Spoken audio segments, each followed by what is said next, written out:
ஏண்டி நாச்சியார் அம்மாதான் அந்த பொண்ணோட உன் புருஷனுக்கு கல்யாண ஏற்பாடு பண்ண போறதா சொல்லிட்டு இருக்காங்களே, இதுக்கு மேலயே நீ பொறுமையா இருந்தா நீ எப்பதாண்டி சொல்லுவ? நான் பாத்துக்கிறேன்மா.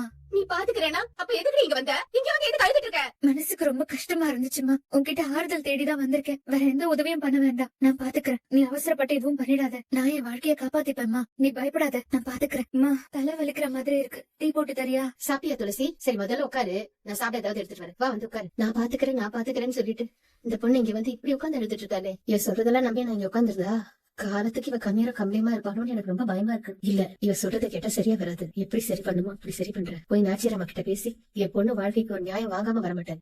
இலைய எடுத்துட்டு வரேன்டி. உனக்கு இலையில சாப்பிட பிடிக்கும்ல, இது வரேன். எங்க அம்மா எல்லாம் இருக்கிறேன்னு போயிட்டு என்ன பண்ணுதுன்னு தெரியலையே.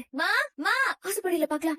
அம்மாவோட செருப்போட தானே ஏன் செருப்ப கட்டி போட்ட? அம்மா வெளிநாட்டுக்கு எதுவும் போயிருக்குமோ? ஐயோ, நாச்சியரத்தை கிட்ட போய் எல்லாத்தையும் சொல்ல போகுது. சின்ன தம்பி என் கழுத்துல தாலி கட்டின விஷயத்த அம்மா மட்டும் சொல்லிடுச்சுன்னா சின்ன தம்பியோட நிலைமை. நான் வீட்டுலதான் இருக்கேன், நீங்க எப்ப வேணாலும் வாங்க பேசிக்கலாம். சரி வச்சிடுறேன். அம்மா இந்தாங்க காஃபி எடுத்துக்கோங்க.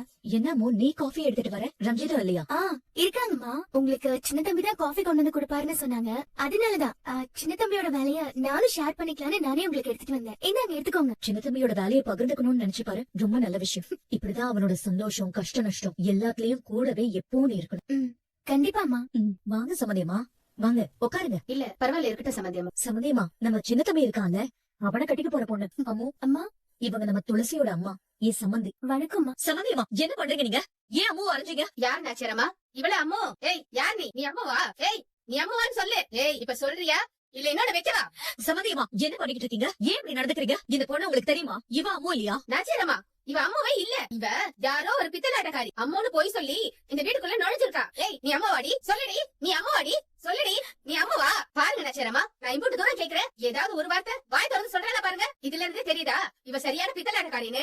ஐயோ சம்மதியமா, எனக்கு ஒண்ணுமே புரியல. இவ அம்மு இல்லனா அப்ப அம்மு யாருன்னு உங்களுக்கு தெரியுமா? சொல்லுங்க சம்மதியமா. அம்மு யாரு? சம்மதியமா சொல்லுங்க. அம்மு யாரு? யாருன்னு சொல்லுங்க சம்மதியமா. ஏன் இப்படியே நிக்கிறீங்க? இவ பித்தலாட்டம் பண்றான்னு உங்களுக்கு எப்படி தெரியும்? அப்போ இவ யாருன்னு சொல்லுங்க. சொல்லுங்க சம்மதியமா. அம்மு யாரு? சம்மதியமா, என்னாச்சு? அம்மு உங்களுக்கு வணக்கம் சொல்றா, நீங்க பாட்டுக்கு பிரம்ம பிடிச்ச மாதிரி நிக்கிறீங்க. உடம்பு ஏதாவது சரியில்லையா? வந்து உட்காருங்க வாங்க. அம்மு, நீ போய் சம்மதியமாக்கும் காஃபி. அதெல்லாம் ஒண்ணு வேண்டாம் நாச்சியாரம்மா, நான் உங்ககிட்ட கொஞ்சம் தனியா பேசணும். சரி வாங்க. அம்மு இதை எடுத்துட்டு.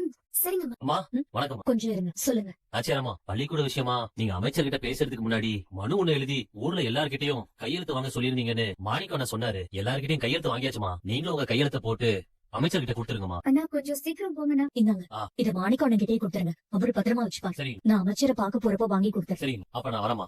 வாங்க. சம்மதியமா, ரொம்ப நேரம் காக்க வச்சுட்டேன். அதெல்லாம் இல்ல நாச்சியாரம்மா. வாங்க. இப்ப சொல்லுங்க சம்மதியமா, என்ன விஷயம்? என்ன சம்மதியமா, ஏதாவது பிரச்சனையா? ஏதோ பேசணும் தானே இவ்வளவு தூரம் வந்திருக்கீங்க, அப்புறம் இப்படி தாங்கிட்டு நிக்கிறீங்க, என்னன்னு சொல்லுங்க. அது ஒண்ணு இல்ல நாச்சியாரம்மா, அது எப்படி நான் ஆரம்பிக்கிறதுன்னு புரியாம தான் தடுமாறிட்டு இருக்கேன். என்ன சம்மதியமா, என்கிட்ட சொல்றதுக்கு என்ன? எதுவா இருந்தாலும் தயங்காம சொல்லுங்க. நாச்சியாரம்மா, சொல்லுங்க. துளசி துளசிக்கு என்ன சம்மந்தி? துளசி உங்ககிட்ட இத பத்தி பேச வேண்டாம் தான் சொன்னா, ஆனா எனக்கு வேற வழி தெரியல நாச்சியாரம்மா. நம்ம துளசிக்கு கல்யாணம். அம்மா என்ன பண்ணிட்டு இருக்க நீ? துளசி, என்ன நடக்குதுங்க? சம்மந்தியமா, துளசிக்கு கல்யாணம்னு ஏதோ சொன்னாங்க. அத்தை, அது என்ன சம்மந்தியமா, துளசிக்கு திரும்பவும் கல்யாண பேச்சு ஆரம்பிக்கிறீங்களா? இல்ல, இத பாருங்க, அவ என் மருமகன். இந்த ஜமீனுக்கு அவ இப்ப நாச்சியார், அதெல்லாம் தெரியும்ல. பஞ்சாயத்துல வச்சேதான் துளசி தெளிவா சொல்லிட்டால. இப்ப திரும்பவும் துளசிக்கு கல்யாணம்னு பேசிக்கிட்டு இருந்தா என்ன அர்த்தம் இது? ஐயோ அத்தை, அம்மா சொல்ல வந்ததே வேற விஷயம் அத்தை. வேற விஷயமா? அவங்க உனக்கு கல்யாணம் தானே ஏதோ சொல்ல வந்தாங்க. அது என்னோட கல்யாணத்துக்கு அப்பா கொஞ்சம் கடன் வாங்கியிருந்தாரு. கடன் கொடுத்தவங்க நெருக்கடி குடுக்கறாங்க, அதான் உங்ககிட்ட பணம் கிடைக்குமான்னு என்கிட்ட கேட்க சொன்ன. இம்புட்டுதான் விஷயமா? நான் வேற பாரு, படப்படனே ஏதேதோ அவசரப்பட்டு பேசிட்டு தப்பா எடுத்துக்காதீங்க சம்பந்தியமா. சரி, கல்யாண செலவு மொத்தத்தையும் நாங்க தானே ஏத்துக்கிட்டோம், நீங்க எதுக்கு கடன் வாங்குனீங்க? அது பெரிய செலவெல்லாம் நீங்க ஏத்துட்டீங்க அத்தை. சின்ன சின்ன செலவெல்லாம் இருந்துச்சு, கொஞ்சம் நகையும் போட்டு தானே அனுப்புனாங்க. சரி, எவ்வளவு பணம் தேவைப்படுது சம்மதியமா? சங்கடப்படாம எவ்வளவுன்னு சொல்லுங்க. அதெல்லாம் வேண்டாம் அத்தை. என்ன துளசி, நீ கடன் பிரச்சனை எம்புட்டு நெருக்கடியா இருந்தா சம்மந்தியமா எம்புட்டு தூரம் வந்திருப்பாங்க. நீ பேசாம இரு சம்மந்தியமா, நீங்க சொல்லுங்க. சரி இருங்க, நான் வரேன். என்னமா நினைச்சிட்டு இருக்க நீ பாட்டுக்கு சொல்லாம கொள்ளாம கிளம்பி வந்திருக்க. இப்ப மட்டும் நீ விஷயத்த சொல்லியிருந்தா என்ன இருக்கும் தெரியும்ல. என்னடி நாச்சியாரம்மா இப்பவும் கொஞ்சம் கூட இறங்கி வராம உனக்கு மறு கல்யாணமே பண்ணி வைக்க மாட்டேங்கிற மாதிரி பேசிட்டு இருக்காங்க? அப்படி பேசுறாங்கன்னு தெரிஞ்சுக்கிட்டல, இதுக்குதான் அவசரப்பட்ட நீ எதுவும் பேசிடாத. முதல்ல நான் சின்ன தம்பி கிட்ட பேசணும்னு கோவில வச்சு உங்ககிட்ட தெளிவா தானே சொன்னேன், இப்ப புரியுதா? ஏண்டி சின்ன தம்பி கிட்ட நீ எப்படி பேசுவ? இப்பதான் பேசுவ. எவ்வளவு ஒரு பித்தலாட்டக்காரி உன் வாழ்க்கையை தட்டி பறிக்கணும்ன்றதுக்காக இந்த வீட்ல வந்து உட்கார்ந்துட்டு இருக்கா. இப்பவும் நீ முடிவெடுக்காம இருந்தா சாமியா பார்த்து கொடுத்த வாழ்க்கை நாசமா போறதுக்கா? மா கொஞ்சம் மெதுவா பேசுறியா? முதல்ல இங்க இருந்து கிளம்புன்னு சொல்றேன்ல. என்னடி நீயும் ஒரு முடிவு எடுக்க மாட்டேங்கிற, என்னையும் பேசக்கூடாதுங்கிற. இந்த தாலிய நீ எப்படி காப்பாத்திக்க போற? ஷூ மா மெதுவா பேசுமா, அதெல்லாம் எனக்கு தெரியும்.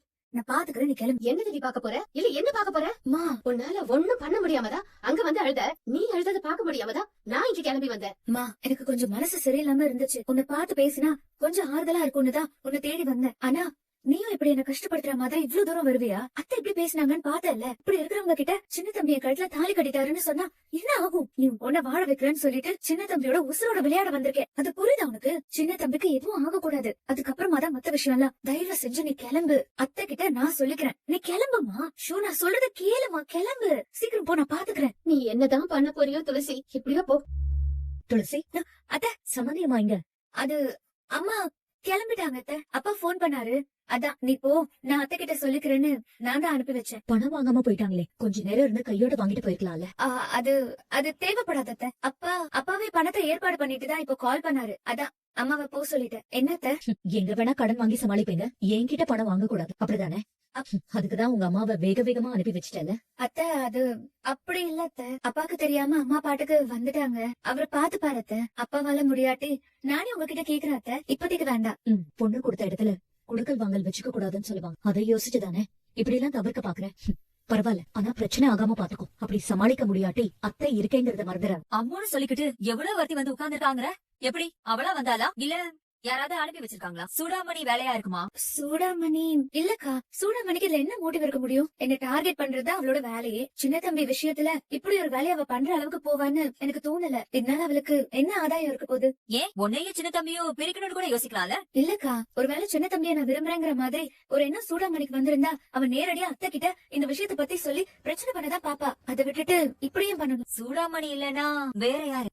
சிவகாமி அம்மாக்கு இதுல ஏதாவது தொடர்பு இருக்குமா? அதுக்கு ஏதாவது வாய்ப்பு இருக்கா? அம்மா விஷயம் சிவகாமி அம்மாக்கு தெரியுமான்னு தெரியலக்கா. அது மட்டும் இல்லாம அவங்களுமே சின்ன தம்பி விஷயத்துக்கு இவ்ளோ முக்கியத்துவம் கொடுத்து இப்படி ஒருத்தி அனுப்புவாங்கன்னு எனக்கு தோணல. ஏன் துளசி, பஞ்சாயத்துல சின்ன தம்பியை வச்சுதானே பவானிக்கு எதிராக தீர்ப்பு சொல்ல சொன்னாங்க நாச்சரமா? அப்போ சிவகாமி அம்மாவும் மூக்கொடைஞ்சு போனதா நீ ஏற்கனவே சொல்லியிருந்த. அப்போ அத மனசுல வச்சுக்கிட்டு கூட பழி வாங்குறதுக்கு இப்படி ஒருத்தி அனுப்பி இருக்கலாம்ல. இந்த மாதிரி ஃப்ராட் பண்றவங்க வேற ஏதாவது கேஸ்ல மாட்டிருக்கவும் வாய்ப்பு இருக்கு. நீ எப்படியாவது அவளோட போட்டோவை எனக்கு அனுப்பு. ஃப்ரேம் பண்ணி வைக்கிற மாதிரி அழகா ஒரு போஸ்ட் கொடுங்கப்பா. சரி சின்னமா. அம்மா வா. சின்னமா நான் தோல்ல கை போட்டுக்கவா? போட்டுக்கோங்க. அதுக்குள்ள என்ன அவசரம்? சும்மா இப்போ பக்கத்துல நின்னா போதும்.